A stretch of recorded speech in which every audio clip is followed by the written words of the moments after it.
Mesdames et messieurs, bonjour et bienvenue à la revue des titres de ce jeudi 23 juillet 2020. On démarre avec le quotidien La Nation, tourisme mémoriel à Ouidah. L'ossature du complexe hôtelier de la Marina dévoilée. Nous devons gouverner avec justesse, mesure et justice, affirme Zinnatou Alazi Osseni Saka, maire de Kandi. Bientôt, le livre des procédures fiscales en lieu et place du Code général des impôts. 2 inspecteurs des douanes radiés pour faute lourde. Il s'agit des sanctions dans l'administration publique. Correction de l'examen du BEPC session 2020. Les orientations aux enseignants sont à retrouver dans ce journal. Elf Polisaï Plus, recrutement d'un consultant en financement de la santé. L'IPMP entend encourager la transparence et la fluidité des procédures, affirme Alida Ekoti, président de l'Institut des professionnels des marchés publics, et ce détail est à retrouver à la page 11 du journal La Nation. Le matinal lutte contre la fraude, la radiation de 2 inspecteurs des douanes entérimés. Les faits reprochés à Maxime Kanho et Zinnoudine Aliyirima sont à retrouver dans ce journal. Le pèlerinage marial de Dassa est annulé à cause du Covid-19 au Bénin.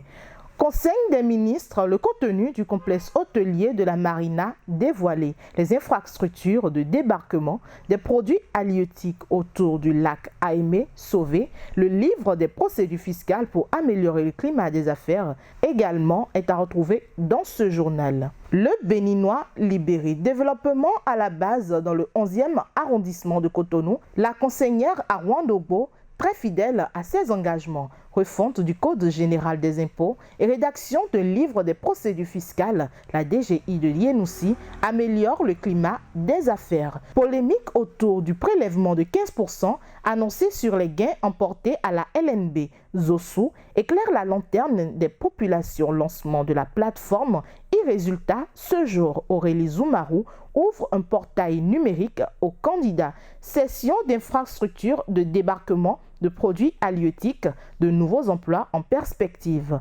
Douane pour traitement frauduleux et déclaration de marchandises, les inspecteurs Aliyirima et Kanho radiés. Liquidation de la Sonacop, Dieudonné Lokossou déçu par la décision. Fraternité à présent, protection des eaux et promotion des ressources halieutiques. Le Bénin met les bouchées doubles vers la ratification des protocoles additionnels à la Convention d'Abidjan. Réhabilitation en vue des infrastructures de débarquement de produits halieutiques dans le Mono et l'Atlantique. Lutte contre la corruption et la prévarication au Bénin. 2 douaniers passent à la trappe. Ils sont radiés pour traitement frauduleux de déclaration de marchandises. Covid-19 au Bénin, l'OMS confirme 1690 cas et 34 décès. Koslepi, le Parlement désigne ses représentants ce jour. On fait à présent un tour sur le site du magazine international First Contact Afrique. Au Bénin, le maire d'Abomey Calavi accompagne Afasops Bénin dans ses initiatives. Le maire de la commune d'Abomey Calavi, Angelo Évariste Arwandjinou, a reçu dans l'après-midi de ce mercredi 22 juillet 2020 à son cabinet la délégation de l'Association des femmes Alodo Alomé pour la solidarité et le progrès social. En Afrique du Sud, l'icône anti-apartheid et dernier procureur de Rivonia est décédé à l'âge de 95 ans. C'est dans un communiqué que le président Cyril Ramaphosa a déclaré avoir appris avec une profonde tristesse le décès du jour au lendemain de Mlangeni.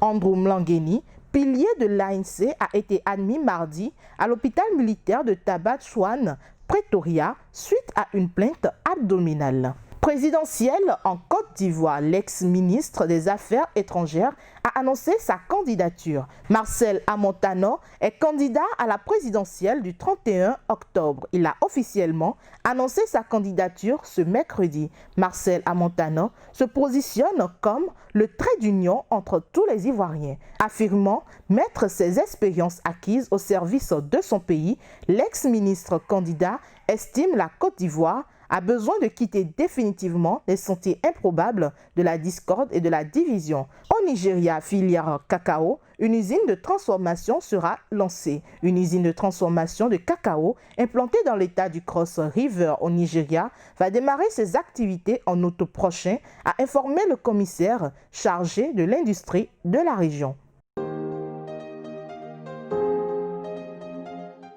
Vous avez besoin de visibilité internationale. Vous voulez vous faire connaître, vous êtes entrepreneur et vous voulez faire connaître vos produits à l'échelle internationale. Une seule adresse, First Contact Afrique. First Contact Afrique, c'est votre nouveau magazine panafricain qui reflète le visage inconnu de personnalités et d'entreprises. Visitez notre site web www.fcafrique.com sur Facebook, YouTube et Twitter. Retrouvez-nous sur First Afrique TV. Nos contacts 00229 61 50 84 63 0033 689 032 411. First Contact Afrique, c'est l'Afrique qui gagne. First Contact Afrique, c'est l'actualité autrement. Merci de nous avoir suivis. Surtout, n'oubliez pas d'adopter les gestes barrières pour contrer le coronavirus. Avec First Contact Afrique, c'est l'Afrique qui gagne. Avec First Contact Afrique, c'est l'actualité autrement.